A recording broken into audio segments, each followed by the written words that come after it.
लेकिन एक बार अपडेट ले लेती हूं क्योंकि बीजेपी संसदीय दल की बैठक चल रही है 24 को लेकर।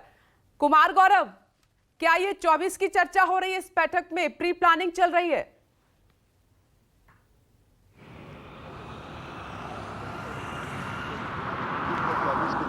2023 में होने वाले 9 से 10 विधानसभा के जो चुनाव है उसकी तैयारी होती है। बहरहाल आज की जो बैठक है संसदीय दल की, उसमें प्रधानमंत्री का संबोधन आखिर में होगा। जनता से कनेक्ट कैसे करना है, सांसदों को सीख देंगे और वो चुनावी नज़रिए के हिसाब से ही होता है। लेकिन अभी फिलहाल जो बैठक चल रही है उसमें कुल मिलाकर संसदीय प्रणाली, संसद का जो कामकाज है उसको लेकर संसदीय कार्य राज्य मंत्री जो दोनों हैं मुरलीधरन और दूसरे मंत्री, वो सभी प्रेजेंटेशन देंगे।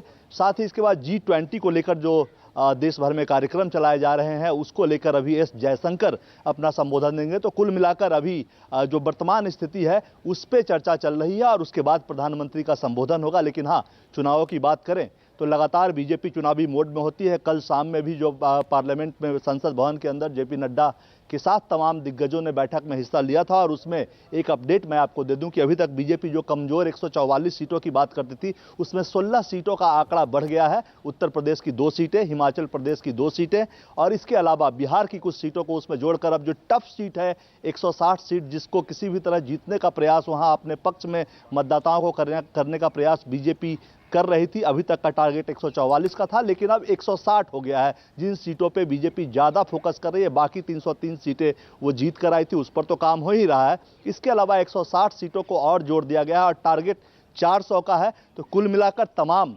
गुजरात का आपने देखा, गुजरात के दूसरे फेज की जिस दिन वोटिंग चल रही थी उस दिन ही जेपी नड्डा और प्रधानमंत्री नरेंद्र मोदी अपने सभी नेताओं के साथ बैठक कर रहे थे और आगे होने वाले चुनावों की रणनीति तय कर रहे थे। तो कुल मिलाकर 24 घंटे इलेक्शन मोड में बीजेपी होती है और आज भी जो प्रधानमंत्री का संबोधन होगा आपसे कुछ देर में, उसमें आम जनता से कैसे कनेक्ट करना है। आम जनता से कनेक्ट का मतलब ये होता है कि उनको अपने साथ जोड़कर पार्टी की झोली में वोट लाना, उस पर चर्चा आपसे कुछ देर बाद शुरू होगी। जी ओके कुमार गौरव, यानी कि बीजेपी की नजर उन सीटों पर है जो पिछले लोकसभा चुनाव में वो जीत नहीं पाई थी, लेकिन संख्या भी बढ़ गई, अब 160 हो गई है।